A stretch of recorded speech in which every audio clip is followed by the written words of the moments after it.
Vale. Bienvenidos, buenas tardes a todos. Veo que ya hay unas cuantas personas conectadas. Voy a esperar un segundito para que terminen de entrar.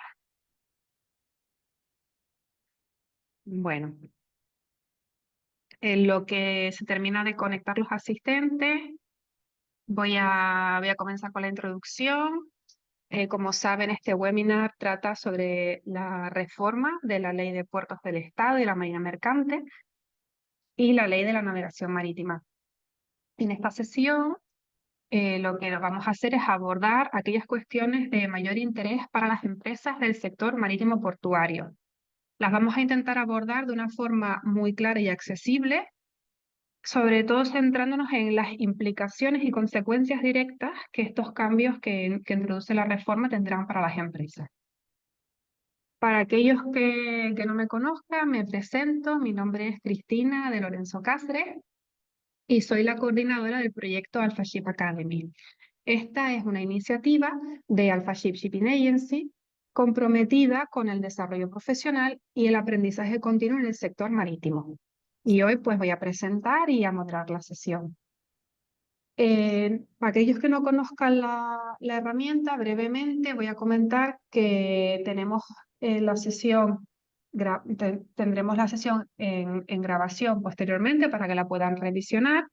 Y para participar disponemos de la herramienta del chat que tienen abajo en el pie de la ventana con el iconito de las burbujas. Entonces pueden dentro de este chat dejar sus preguntas y las atenderemos todas en el último bloque de la sesión. Bueno, y hoy nos va a acompañar todo un referente de la industria marítima de nuestro sector y de nuestro país, que es el doctor Manuel Carlier de la Valle, ingeniero naval y oceánico, profesor universitario y antiguo director de la Asociación de Navieros Españoles. Buenas tardes, Manuel, bienvenido. Buenas tardes, Cristina. Muchas gracias por participar en este webinar, dejarte envolar como siempre en los proyectos de Fashion Academy. Es todo un honor contar contigo. Estamos deseosos de escuchar todo lo que tengas que decir hoy sobre esta reforma de la normativa.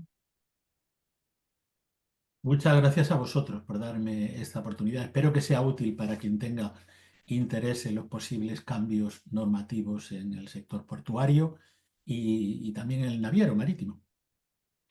Espero no aburrir y desde luego al final estaré a disposición por si quieren hacer alguna pregunta. Perfecto, pues entonces les dejo con Manuel para que él proceda con su intervención y como ya hemos comentado, al final habrá un espacio para aclarar aquellas dudas y preguntas que nos puedan surgir. Muchas gracias de nuevo, Manuel. Gracias a ti.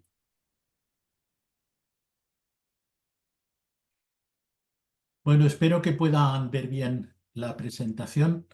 Esta presentación está hecha más bien como unos apuntes, más que como un PowerPoint de acompañamiento, lo que quiere decir que quizá tiene demasiado texto para lo que conviene hacer en una presentación pública, pero espero que luego quien pueda tener interés pues la relea y ahí tenga las referencias del resumen de todo lo que hemos visto.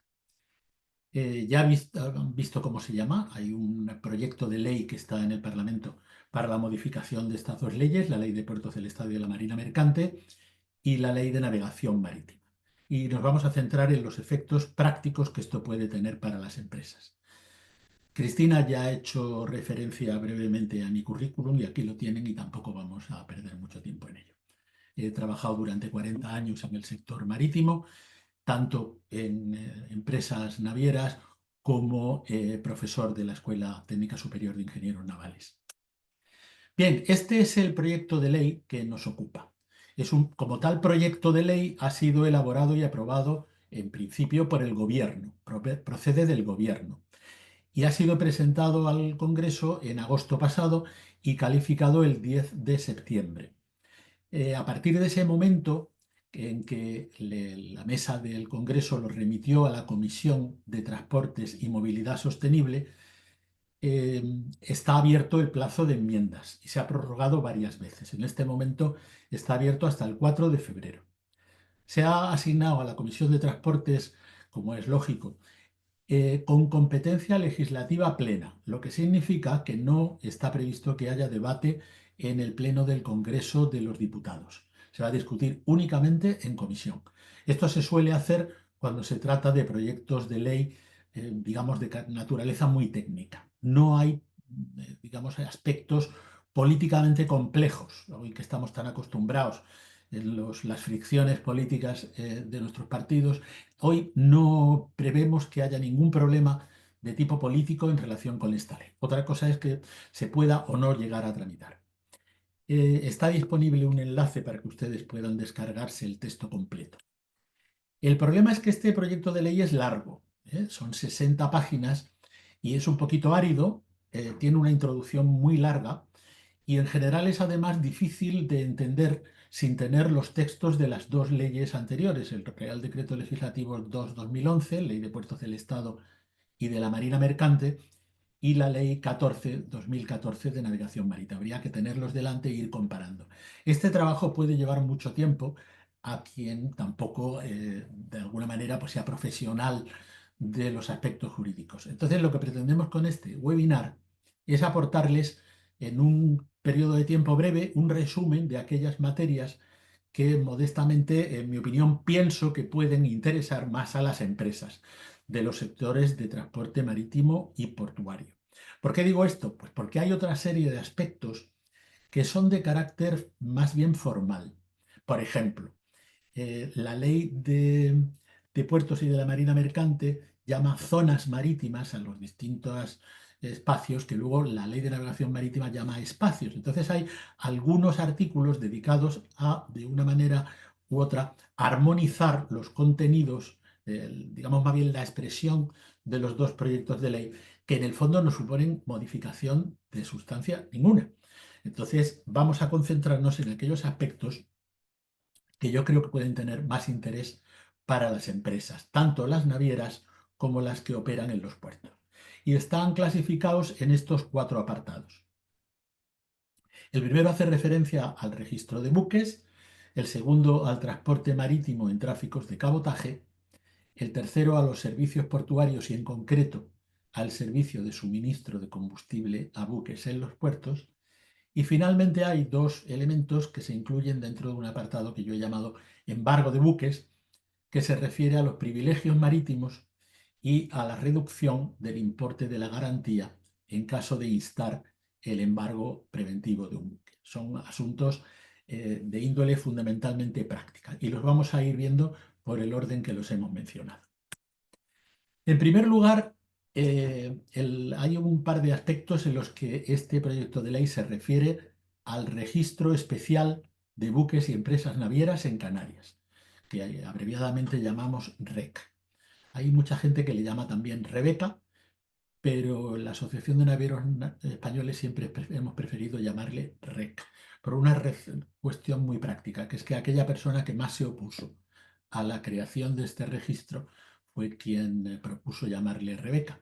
Y entonces nosotros pues decidimos no adoptar esa terminología. Es igual, no tiene ninguna importancia. Lo importante es que existe, que se creó en el año 1992 y que pues es un vehículo para la competitividad en los aspectos fundamentalmente laboral y fiscal para los buques de bandera española.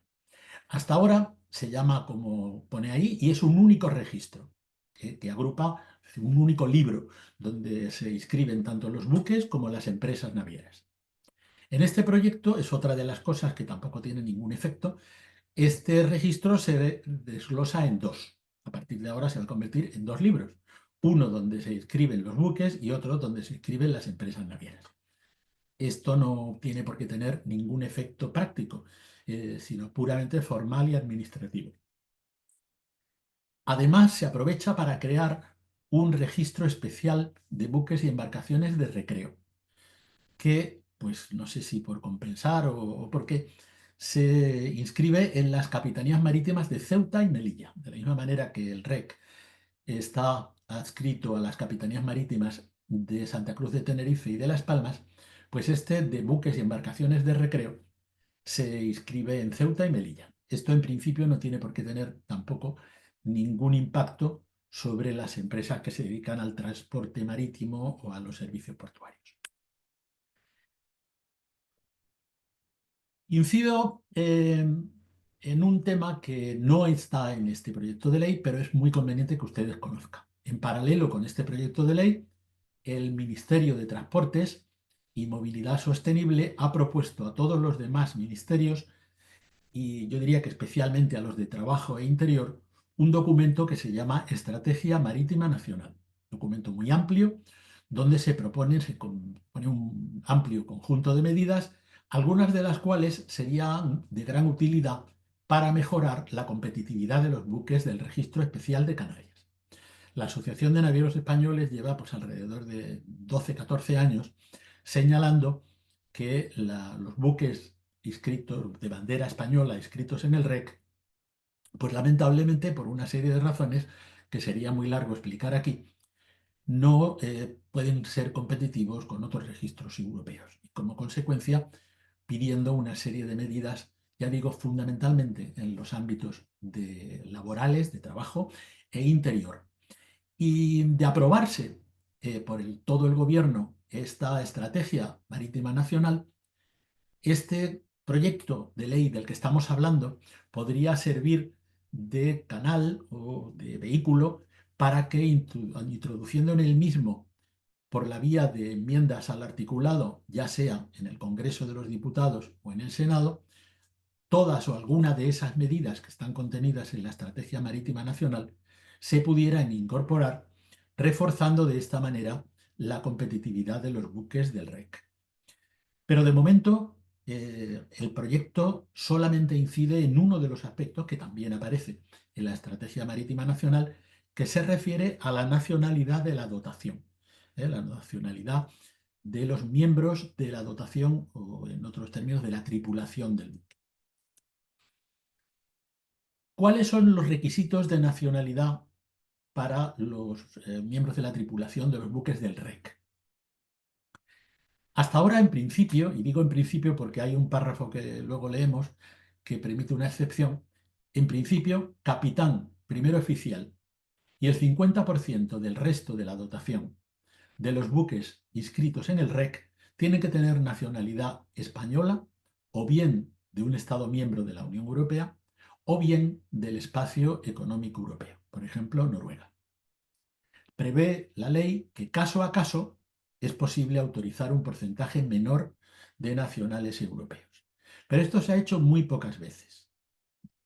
Se ha hecho media docena de veces. Y solamente en el caso de que los armadores de los buques sean empresas más bien establecidas en el extranjero. De tal manera, pues que de alguna forma se ha querido tener con ellos, entre comillas, pues un detalle para mejorar la competitividad. ¿Qué tiene que ver la nacionalidad de la dotación con la competitividad?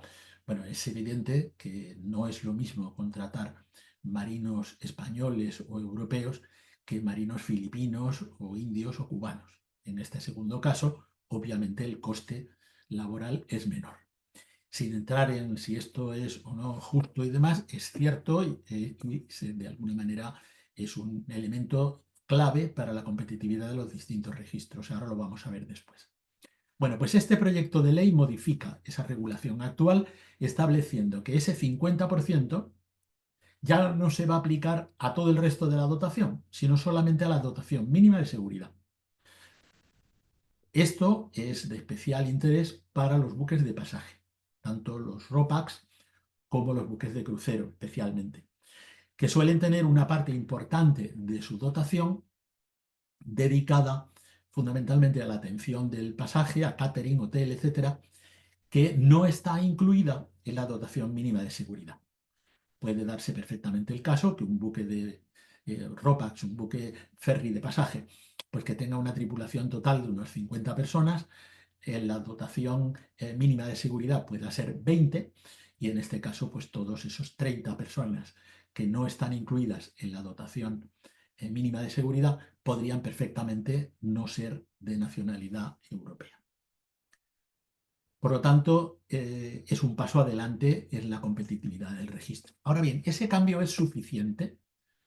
Quiere decir, gracias a esta modificación, los buques del REC van a ser ya competitivos. Bueno, pues vamos a compararlo simplemente con los registros europeos. No vamos a comparar ni con Panamá, ni con Liberia, etcétera. Pero simplemente comparando con los registros europeos de buques, vemos que ni Chipre ni Malta tienen ninguna clase de requisitos de nacionalidad.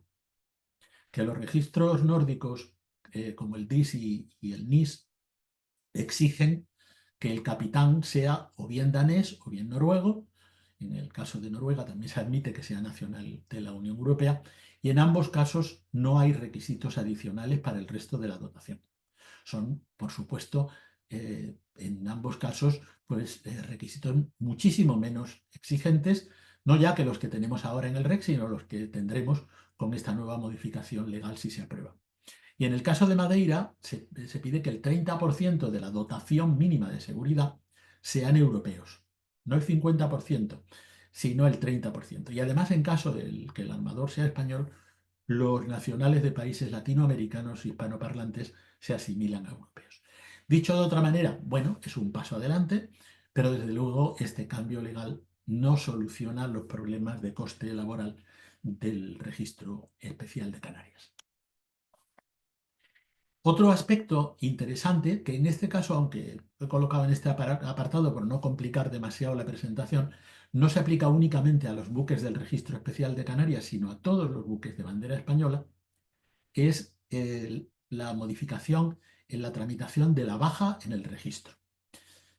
Cuando se produce la venta de un buque como buque usado, se firma un documento que se suele llamar MOA, Memorandum of Agreement, es el contrato de compraventa del buque, y en el mismo siempre se incluye la fecha en la que el buque se va a entregar por el propietario al nuevo comprador.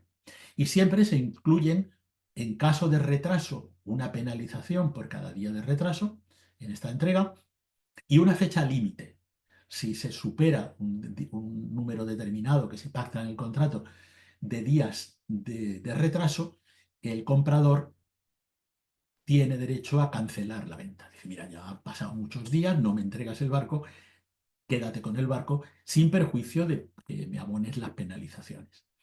Esta situación o este hecho de que siempre se pacta una fecha tiene incidencia porque en el trámite administrativo de baja en el registro de buques, que es un requisito indispensable para entregar y exportar el barco, tú no puedes vender para el extranjero un barco que sigue abanderado en España, tienes que darlo de baja en el registro español. Bueno, pues cuando haces eso, en la actualidad es frecuente que ese trámite, desde que lo pide el armador, la baja en el registro, hasta que efectivamente la administración lo concede, en algunas ocasiones pasan bastantes meses, no días, sino meses. Y esto hace muy difícil para el armador firmar un contrato de compraventa, el MOA, acordando la entrega del buque en una fecha cierta. Y muchas ocasiones yo he tenido casos en los que el buque se ha retrasado su baja y como consecuencia pues ha habido perjuicio importante económico para los intereses de los propietarios de estos buques españoles. Bueno, pues el nuevo proyecto establece que en caso de solicitud de la baja en el registro, el silencio administrativo, es decir, en caso de que la administración no responda, se va a interpretar positivamente en el plazo de un mes. Es decir, si pasa un mes y la administración no ha contestado, el silencio administrativo se interpretará como que se concede la baja en el registro. El texto que aparece en la ley es este que tenemos aquí.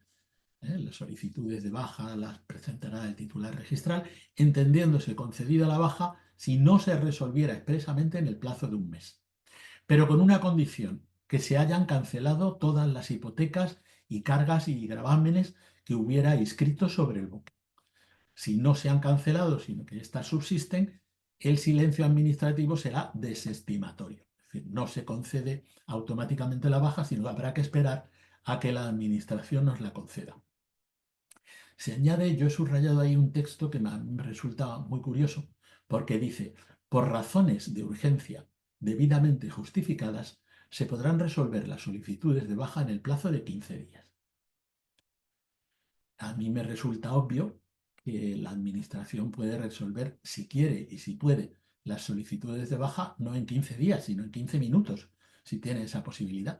Es totalmente, desde mi modesto punto de vista, es innecesario, sobra ese texto, debería quitarse, porque de alguna manera ahí lo que está reconociendo la Administración es que en general no se lo toma con urgencia y que podría resolver en 15 días. Bien, no vamos a dar muchas más vueltas. Lo cierto es que eh, en el plazo de un mes se concederá la baja. Esta medida es evidentemente, según hemos dicho antes, positiva e importante. ¿Para quién? Para las empresas que sean propietarias de buques de bandera española.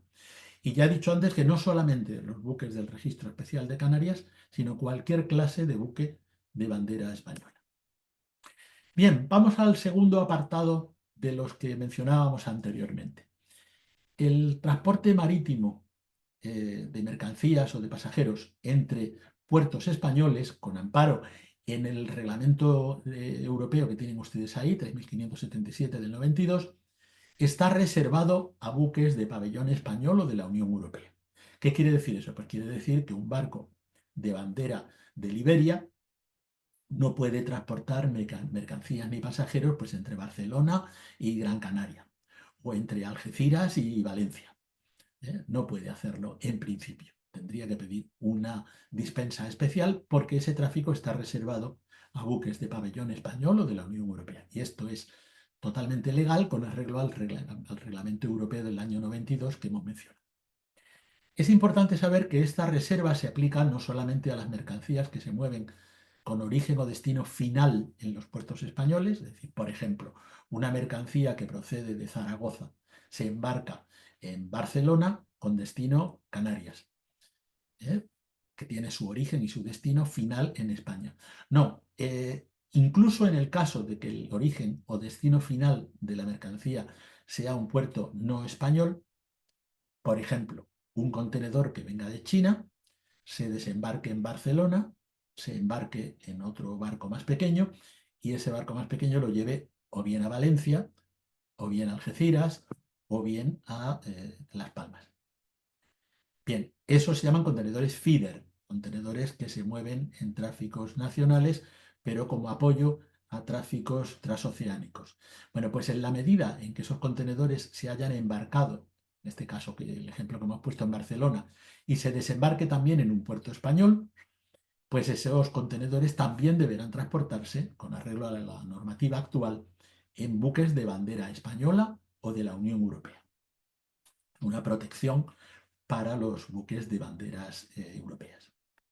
Ahora bien, en los últimos años, quiero a los últimos 10, 15 años, más bien 10, ha habido fuertes presiones de las líneas internacionales de contenedores, que no hace falta mencionar porque todos ustedes las conocen, y especialmente de una en particular, que han pedido que estos tráficos feeder en cabotaje se abran a los pabellones no comunitarios. Lo que vienen a decir es, si yo tengo un barco que viene de China y me puede llevar unos contenedores de Barcelona a Valencia o de Algeciras a Canarias, pues yo quiero poderlo llevar en un barco de pabellón liberiano y no necesito un barco europeo. Bien, ya digo que ha habido muchas presiones en este sentido. Bueno, pues esta ley, este proyecto de ley, toma partido. Se declara que no se aplicará la reserva. Fíjense que antes veíamos aquí que estos tráficos de Barcelona, Valencia, Algeciras y Canarias, todos venían en rojo, están cerrados a los buques que no sean europeos. Bueno, pues lo que hace este proyecto de ley es abrir los tráficos que vemos en azul, los tráficos entre puertos peninsulares españoles. Tráficos, por supuesto, también en el norte de la península. Lo que pasa es que el tráfico de contenedores pues, es más importante en los puertos que hemos señalado. Barcelona, Valencia, Algeciras, etc. Cuando esos tráficos de contenedores feeder se lleven a cabo entre puertos peninsulares españoles, lo que se llama cabotaje continental, podrá hacerse en buque de cualquier bandera. se han abierto, eso, se abren con arreglo a este proyecto. Y también se abren, aunque no tiene nada que ver con la marina mercante, se abren a los buques de recreo operados con finalidad mercantil. Pero, si se fijan en el gráfico, el tráfico entre Algeciras o Valencia o Barcelona con Canarias o también con Baleares sigue en rojo. Es decir, no se liberaliza, se mantiene reservado a buques de bandera europea los tráficos con las islas. Esto, de alguna manera, es una medida salomónica, no atiende a todo lo que pretendían las líneas internacionales de contenedores, abre parcialmente, pero de alguna manera sí que supone una clarificación de que de hoy para mañana no parece que el gobierno tenga intención de hacer una liberalización completa y los tráficos con las islas, que por otra parte son los más importantes con gran diferencia, con arreglo a este proyecto de ley, se mantendrían reservados a buques de bandera europea. Pasamos al tercer apartado, que se refiere a los servicios portuarios. Este tema también necesita una introducción. Actualmente, en la Ley de Puertos, el Real Decreto Legislativo 2/2011, el servicio de suministro de combustible a buques, que es al único al que se refiere este proyecto de ley, lo que algunos llaman bunkering, servicio de suministro de combustible a buques, se encuadra dentro de la Ley de Puertos, dentro de la categoría de servicios comerciales, que tienen una regulación diferente de los que este mismo texto legal llama servicios portuarios, que son practicaje, remolque y amarre. Son unas legislaciones que no podemos aquí describir con detalle, pero que son muy diferentes. En febrero de 2017, hace ya 8 años, la Unión Europea adoptó un reglamento, ese que tienen ustedes ahí, 2017 de 352, que crea un marco para la prestación de los servicios portuarios, que incluye, entre otros aspectos, incluye el servicio de suministro de combustible dentro de una lista de los que el reglamento denomina servicios portuarios.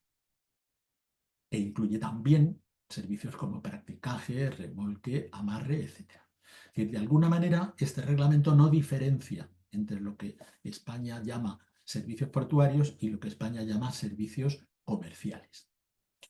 Bueno, pues a la vista de este reglamento, ustedes además seguramente saben que los reglamentos son de aplicación directa, no necesitan modificar la legislación española para aplicarlos. Bueno, pues lo cierto es que desde el año 2017, insisto, hace ya 8 años, hay ciertas dudas sobre cómo aplicar este reglamento, porque los servicios jurídicos de puertos del Estado interpretaron que por aplicación de ese reglamento, por el hecho de que de un hecho de pura terminología, por el hecho de que ese reglamento incluía el servicio de suministro de combustible a buques dentro de lo que el reglamento llamaba servicios portuarios, interpretaba los servicios jurídicos de puertos del Estado que este servicio de suministro de combustible a buques necesariamente en España tendría que pasar a estar regulado igual que lo que la ley española llama servicios portuarios. Insisto, practicaje, remolque y amarre. Esto significa que, entre otras cosas, sería muy largo entrar en todas las diferencias, pero hay un par de ellas que se distinguen muy bien.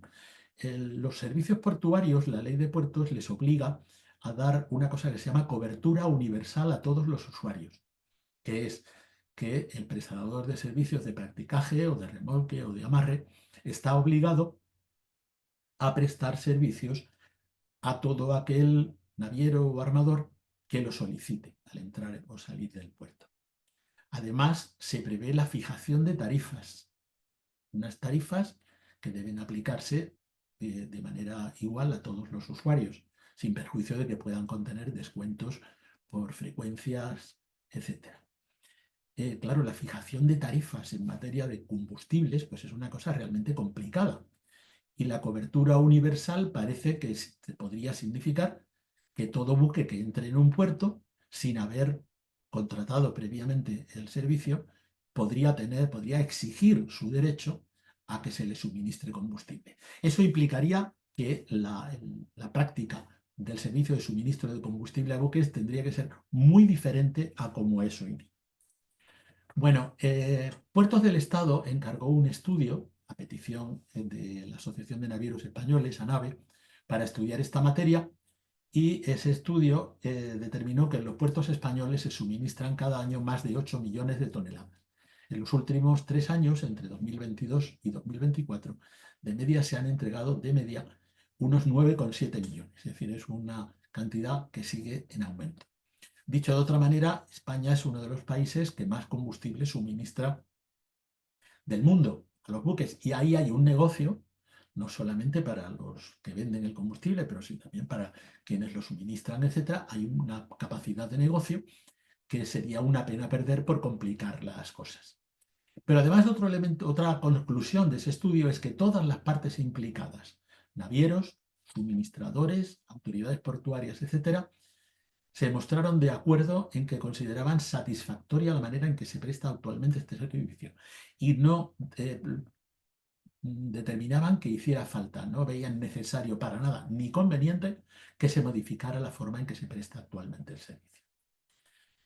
Bueno, como conclusión de esto, en febrero de 2020, justo antes de que empezara la pandemia, hace ya 5 años, las asociaciones de navieros, ANAVE, que yo era en su momento el director, y de operadores petrolíferos, AOP, nos reunimos y consensuamos un escrito que dirigimos conjuntamente, firmado por las dos asociaciones a Puertos del Estado, en el que justificábamos jurídicamente que en nuestro criterio, y a diferencia de lo que mantenían los servicios jurídicos de Puertos del Estado, el reglamento comunitario no exigía en absoluto la modificación del régimen jurídico actual del servicio de suministro y de hecho pedíamos que no se modificara. Puertos del Estado consultó a la Comisión Europea, que confirmó ese punto de vista conjunto de ANAVE y AOP. Y consecuencia de ello, en este proyecto de ley se ha incluido una confirmación que en realidad no modifica nada. O sea, este proyecto de ley de modificación legal, en este aspecto, lo único que dice es que el suministro a los buques de todo tipo de combustibles, ya sean convencionales, productos del petróleo, gas natural licuado, etcétera, se seguirá prestando con las condiciones que establece la ley a los servicios comerciales. Es decir, exactamente igual que ahora. Bueno, parece que no pasa nada, pero en realidad sí pasa, porque como llevamos 8 años con unas serias dudas sobre cuál iba a ser el futuro de este servicio, pues el hecho o la novedad es que no hay novedad, lo cual pues es positivo. Este proyecto de ley confirma que no va a modificarse este asunto y creo que esto va a tranquilizar a todo el mundo. Y el último apartado al que nos vamos a referir, que en realidad son dos, tiene relación con el embargo de buques.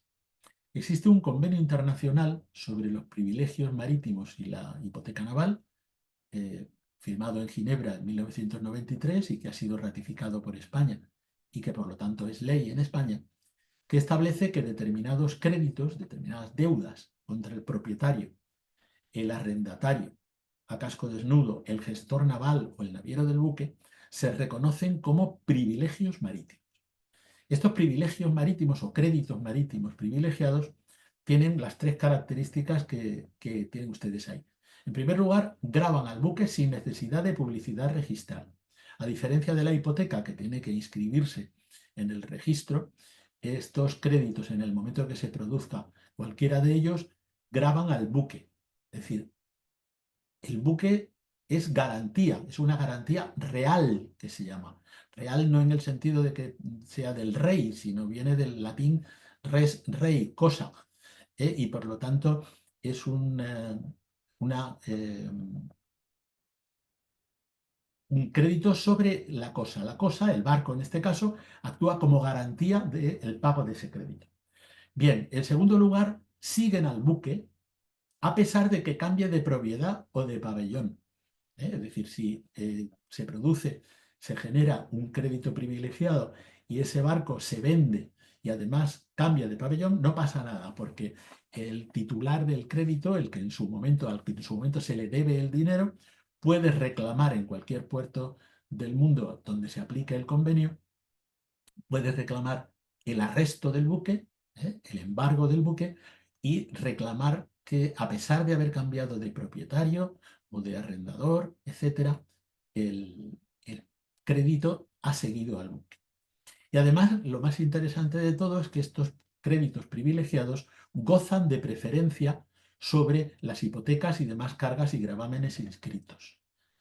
Eh, Cuando se produce el arresto de un buque, el embargo de un buque por un juez, suele haber no uno, sino varios acreedores que tienen créditos sobre el buque. Y de alguna manera hay que ordenarlos, se ponen en cola para cobrar y van cobrando primero el primero, luego el segundo, y a medida de que se va consumiendo el dinero que se pueda obtener del buque o del armador, o bien por la venta del buque, pues es importantísimo estar en los primeros puestos, porque a lo mejor los últimos pues ya se quedan sin cobrar. No se prorratea a partes iguales entre todos los créditos, sino que se respeta la preferencia de estos que se llaman privilegios marítimos.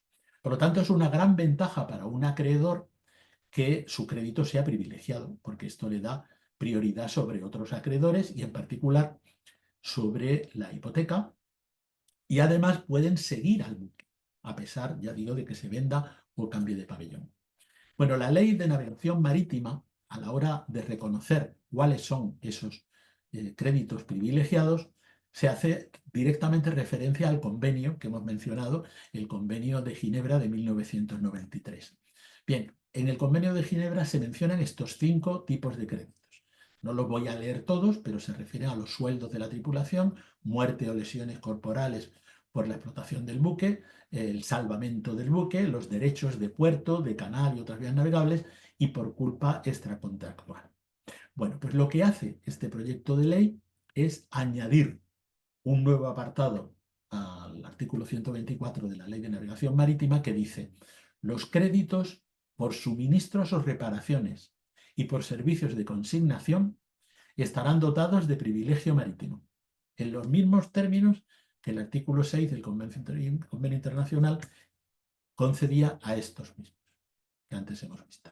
Por lo tanto, aquí aparecerá un nuevo apartado en el que se incluirán con característica de privilegios marítimos los créditos, las deudas por suministros. Es decir, si una empresa suministra o repara un buque, suministra cosas a un buque o combustible,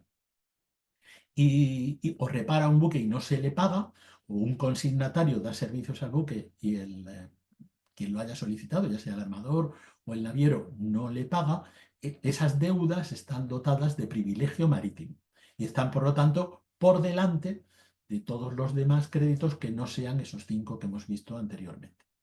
En caso de embargo preventivo, los titulares de estos créditos pasan por delante de todos los demás, incluyendo por delante de la hipoteca. Eso, lógicamente, para los titulares de esos créditos, pues es muy positivo.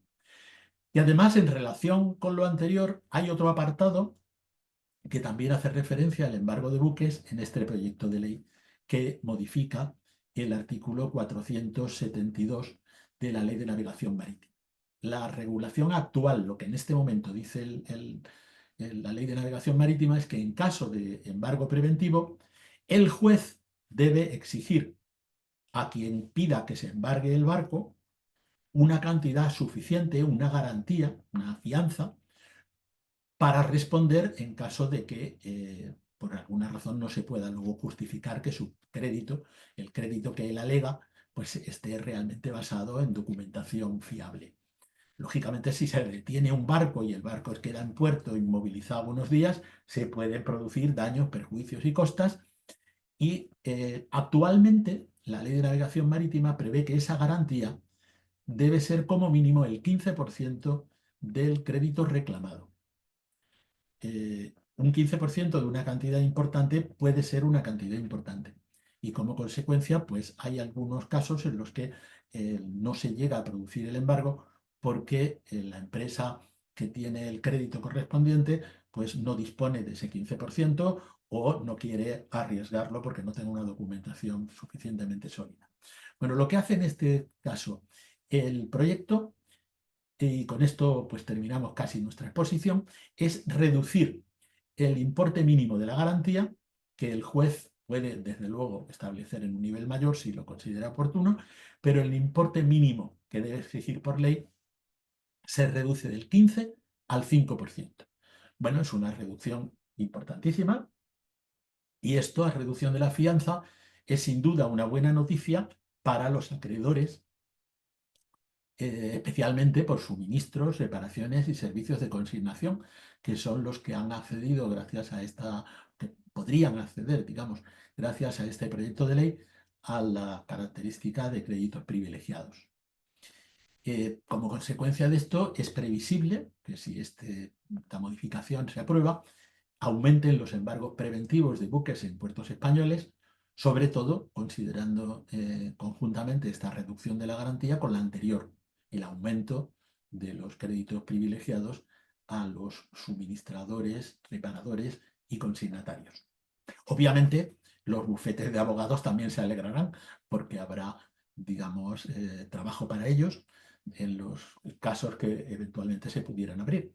Y lógicamente es mala noticia para armadores y navieros, porque ese hecho de que sea previsible que puedan aumentar los embargos preventivos, pues podría, lógicamente, ser perjudicial para ellos.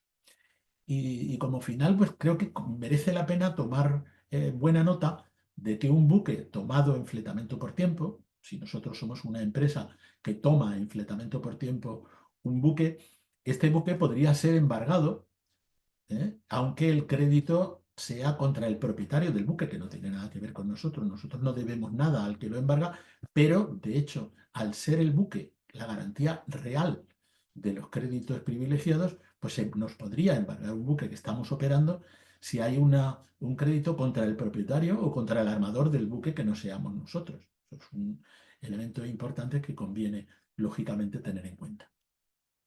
Bien, he puesto aquí al final una tabla que resume de manera telegráfica pues, todo lo que hemos dicho, los distintos ámbitos a los que hace referencia el proyecto de ley: registro de buques, transporte marítimo en cabotaje, servicios portuarios y embargo de buques. En relación con el registro de buques, hemos visto que solamente se hace referencia aquí a la nacionalidad de los tripulantes de los buques del REC y se reduce la exigencia del 50% de la dotación mínima, perdón, del 50% del resto de la dotación, además del capitán y primer oficial, al 50%, pero solo de la dotación mínima de seguridad. A la derecha tenemos una valoración, es indudablemente positivo desde el punto de vista de la competitividad de los buques españoles que se introduzca esta mayor flexibilidad, pero, como hemos visto en comparación con muchos otros registros europeos, parece insuficiente. Sería muy conveniente que se ampliase esa posibilidad. Realmente no necesita modificación legal, porque como hemos visto hay un segundo apartado que dice que caso a caso se puede analizar la posibilidad de exigir un porcentaje menor. También hemos visto que la tramitación de la baja en el registro se interpretará como el silencio positivo en el plazo de un mes, lo cual indudablemente es positivo. También hemos visto que el transporte de contenedores feeder entre puertos peninsulares españoles, lo que se llama cabotaje continental, queda liberalizado, siendo positivo, desde luego, que se confirme que, desde el punto de vista de los navieros, es positivo que se confirme que en los tráficos con las islas sí que se va a seguir exigiendo bandera europea. Respecto del suministro de combustible a buques, se dicen cosas que en la práctica significan que la regulación actual se va a mantener, lo cual hay que, desde luego, felicitarse por ello y que por fin, después de 8 años, se clarifique que este servicio no va a tener que modificar su normativa. Yo creo que es de las pocas cosas que todo el mundo valora positivamente. El servicio, tanto los suministradores como los armadores, como las autoridades portuarias están encantadas con cómo se presta el servicio. Bueno, pues no toquemos lo que funciona. Y respecto del embargo de buques, lo acabamos de decir, los créditos por suministros, ya sea de combustible, pertrechos, etcétera, por reparaciones y los servicios de consignación pasan a ser privilegiados y el importe mínimo de la garantía a fijar por el juez baja del 15 al 5%. Esto es positivo para los titulares de esos créditos, fundamentalmente suministradores, reparadores y consignatarios, y lógicamente pues es negativo para los armadores y los navieros. Bien, espero que no os hayan aburrido demasiado. ¿En cuánto ha sido? En 45 minutos pues hemos resumido estas 60 páginas y espero que esto les pueda ser de utilidad. Muchas gracias por su atención. Muchas gracias, Manuel, por la exposición. Creo que ha sido súper completa y además muy directa, ¿no? Hemos entendido perfectamente cuáles son estos cambios que trae la propuesta de reforma y sobre todo las implicaciones directas que van a tener. Yo ahora mismo pues abro el turno de preguntas a todos aquellos participantes que deseen pues plantear alguna cuestión, alguna aclaración sobre lo que se ha expuesto en la presentación, pues tienen, como comenté al principio, tienen el chat habilitado para ello. Y yo, mientras tanto, pues quiero romper el hielo lanzándote una primera pregunta. Dime. Y es que, bueno, que nos contaras un poquito en qué estado se encuentra ahora mismo la tramitación de esta reforma. Bueno, ya he comentado que está teóricamente en plazo abierto para presentación de enmiendas. Cualquiera que esté familiarizado con la tramitación en las Cortes Españolas sabe que las enmiendas a los proyectos de ley no se presentan nada más que al final. Es decir, los partidos de alguna manera reservan sus posiciones y cuando por fin se decide ya a iniciar la tramitación, que en la práctica suele significar el partido del gobierno tiene más o menos claro que puede obtener una mayoría para la aprobación de esa ley, pues a partir de ese momento se anuncia que ya se va a cerrar el plazo de presentación de enmiendas. En este momento está abierto hasta el 4 de febrero, pero yo preveo que pueda seguir prorrogándose, ya sea semana a semana o cada 15 días, y veremos cuando por fin no se prorrogue el plazo de enmiendas, cuando inmediatamente antes de que vaya a vencer se presentarán las enmiendas, en su caso, si alguien quiere presentar enmiendas, y así será. En este momento, pues, yo creo que cualquiera que pretenda hacer, eh, digamos, uso de la bola de cristal para saber lo que va a pasar en política, pues es muy complicado. Lo que sí es cierto, como he dicho, es que este no creo yo que sea una ley políticamente conflictiva, lo que significa que si al final se deciden a salir adelante con ella, bueno, pues supongo yo que una gran mayoría de los... no tocan temas sensibles ni de aspectos laborales, ni fiscales, ni de ningún tipo. Por lo tanto, yo creo que podría perfectamente salir adelante si finalmente se pone en marcha la tramitación. De acuerdo. ¿Qué implicaciones tendría de no salir adelante la normativa? Hemos visto que trae muchas reformas positivas, ¿no? Para nuestro sector. Menciono sobremente el tema de, por ejemplo, los créditos privilegiados, la aclaración sobre la actividad del bunkering, por ejemplo, de no llevarse a cabo la aceptación de esta reforma. ¿Crees que en el futuro volveremos a ver sobre la mesa una reforma similar a esta? Yo pienso que sí, yo pienso que sí. Casi todos estos temas, yo diría que todos se han planteado antes del inicio de la pandemia, y de esto va a hacer 5 años. ¿Eh? Tanto la modificación de los créditos privilegiados como los contenedores en tráficos feeder, no digamos ya la cuestión de la nacionalidad de los tripulantes y demás, esto son cuestiones que se vienen pidiendo desde hace muchos meses, perdón, de hace muchos años. Algunos de ellos de alguna manera, pues el gobierno decía, pues no tenemos ningún problema, pero ¿cómo vamos a sacar una modificación de una ley que sea una cosita tan pequeña? Bueno, pues aquí se han agrupado unas pocas, con algunas más, que ya digo que no tienen efecto directo sobre las empresas, pero que al final son 60 páginas, y yo creo que realmente no pasaría nada. Lo único que pasaría es que seguiríamos con dudas sobre qué va a ser de los tráficos feeder, seguiríamos con dudas sobre qué va a pasar con la normativa del suministro de combustible a buques y así sucesivamente. Positivo no sería, evidentemente, porque se mantendrían dudas que en este momento podríamos todos solucionar con este proyecto de ley, que no es que vaya a descubrir América, pero sí de alguna manera mejorar la seguridad jurídica en algunos aspectos importantes. De acuerdo. Bueno, quedamos entonces expectantes a que se apruebe, porque entiendo por lo que dices que, bueno, que al final todas estas, digamos, reformas de alguna forma son necesarias porque han sido demandadas por la comunidad marítimo-portuaria y que de no aprobarse, pues seguiremos, imagino, en reclamando las mismas. Desde También luego. te quería preguntar, en lo que animo a la gente a que pongan sus preguntas por el chat. Mencionaste al principio la estrategia marítima nacional. ¿Qué novedades nos puedes contar sobre este tema? Bueno, la estrategia marítima nacional, que sí que desde mi punto de vista sería un paso de, si esto es un pequeño paso, pues la estrategia marítima nacional sería un paso importantísimo para todo el sector marítimo español. No solamente la marina mercante, sino también la marina deportiva y los aspectos portuarios, es decir, realmente es lo que su nombre indica, es una verdadera estrategia basada teniendo como objetivo, ahora eso que se dice ahora de poniendo el foco en la competitividad de los sectores marítimos españoles. Competitividad que significa, por otra parte, pues creación de empleo, creación de riqueza, etcétera, etcétera. Sería importantísimo que ese documento pudiera aprobarse. Lo que pasa es que ese documento sí que contiene aspectos que pueden ser sensibles para otros ministerios. Yo he mencionado trabajo e interior. Ahí hay aspectos laborales.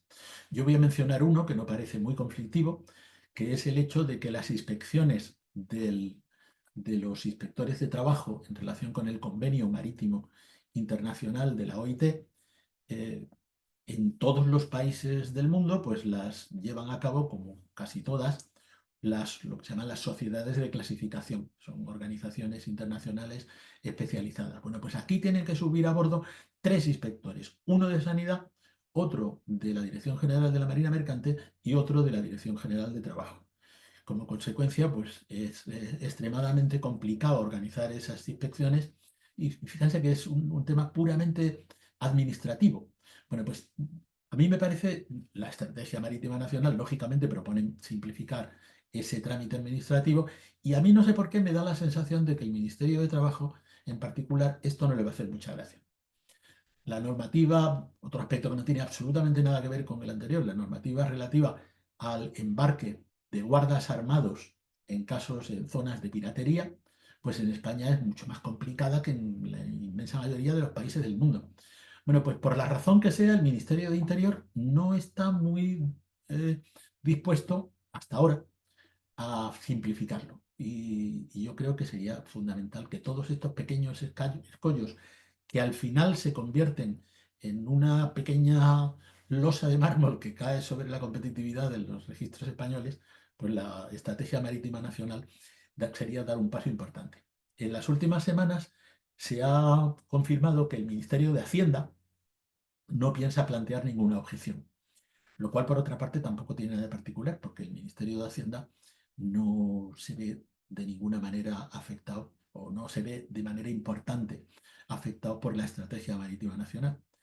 El secretario de Estado del Ministerio de Transportes, señor eh, Santano, pues ha anunciado recientemente en los medios que va a organizar una reunión para decidir si presentan formalmente desde el Ministerio al Gobierno la Estrategia Marítima Nacional, dado que no parece que hayan tenido muchos inputs ni positivos ni negativos. Ojalá fuera así. Yo creo que esto sí que significaría un paso importantísimo para todo el sector marítimo español. Muy bien, muchas gracias. Bueno, ya nos queda un minutito nada más. Voy a seguir insistiendo en que participen aquellos que quieran hacer alguna pregunta. Yo sí quisiera también, Manuel, preguntarte por el tema del relevo generacional en nuestro sector y sobre todo en lo que es en la industria marítima, pero nacional. Se ha escuchado mucho últimamente pues, que es uno de los problemas que afronta el sector en el corto plazo, que parece ser que hay poca vocación, poco conocimiento de las profesiones marítimas y dificultades de acceso a la formación y de acceso también a bueno, pues a los periodos de práctica mínimos que se exigen y demás. Em, no he visto que se haya mencionado, aparte de lo de los cambios en la dotación, ¿hay alguna mención al respecto de esto, bien en la reforma que no hayamos mencionado, o quizá en la estrategia marítima nacional? En la estrategia marítima nacional sí que hay un elemento que puede ser relevante. A ver, yo creo que comparto completamente la preocupación que manifiestas. Eh, el sector marítimo, por las razones que sea, y no digamos ya la parte del sector marítimo que consiste en embarcarse en buques mercantes, sobre todo transoceánicos, pues no resulta hoy por hoy muy atractivo para los jóvenes, para las nuevas generaciones. Pero esto no es solamente un problema de España, esto es un problema de todos los países desarrollados. Es algo que en algún momento pensamos que gracias a Internet y sobre todo gracias a los sistemas de chat con vídeo incluso, según los cuales pues, tú puedes casi desde cualquier lugar poder estar en contacto con tus seres queridos, con tu familia y demás, pues eso pudiera tal vez solucionar o mejorar la cuestión, pero no ha sido el caso. Es decir, ni los jóvenes nórdicos, ni los estadounidenses, ni los japoneses, ni los europeos les gusta embarcarse y eso es algo que bueno, pues es complicado de solucionar. La otra posible solución, si no conseguimos captar a los nacionales, es facilitar el embarque de marinos de otros países.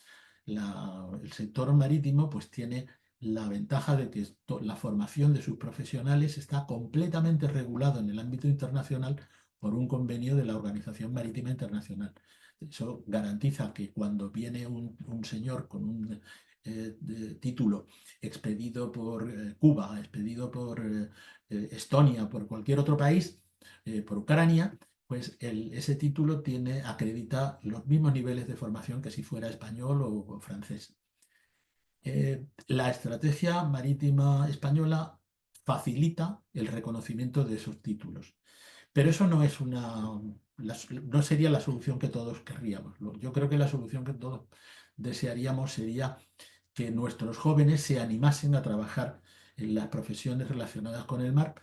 Y si ya digo que el problema del embarque pues está siendo muy problemático desde hace más de 20 años, por lo menos que trabajen en el sector, pero en trabajos en tierra, ya sea en los puertos, etcétera. Y desde este punto de vista creo que puede ser muy positiva la iniciativa que estáis teniendo con la Alpha Ship Academy de concentraros en la formación de profesiones, digamos, de rango medio que no están en este momento cubiertos por los estudios universitarios y en algunos casos tampoco por los de formación profesional, pero que pueden dar acceso a personas que les guste el sector.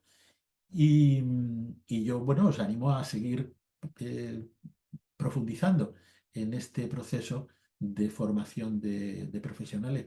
Lo que no cabe duda es que el sector marítimo, en su sentido amplio, va a seguir en el futuro siendo fundamental para la economía mundial, va a seguir creciendo, va a ser cada vez más sostenible, porque están ya introduciéndose los combustibles sin carbono, y yo creo que por lo tanto no hay razón por la cual los jóvenes de hoy día, sobre todo aquellos que de alguna manera están más conectados al mar, pues puedan tener como ilusión el poder participar en este sector que tiene un futuro muy brillante. Bueno, pues con ese mensaje de ánimo y de optimismo hacia las profesiones que este sector ofrece, nos hemos quedado ya sin tiempo. Agradecer a todos los participantes que se han conectado en directo para escuchar el webinar de hoy. Como comentado al principio, pues podrán disponer de la grabación muy pronto en nuestras redes. Y agradecerte a ti, Manuel, nuevamente tu colaboración. Siempre es un placer trabajar contigo y te tomo la palabra para seguir contando con tu colaboración en más sesiones formativas y en más iniciativas de formación marítima. Cuando queráis, ya sea online o desplazándonos, haremos un esfuerzo para ir a Canarias, que no hay otra cosa que más nos guste, pues encantados cuando queráis. De todas maneras, yo he puesto ahí mi correo electrónico y si alguien a la vista, releyendo o viendo de nuevo el webinar, se le ocurre alguna pregunta, yo si puedo responder, si lo conozco el tema, encantadísimos a quien lo quiera hacer preguntas a través de este email.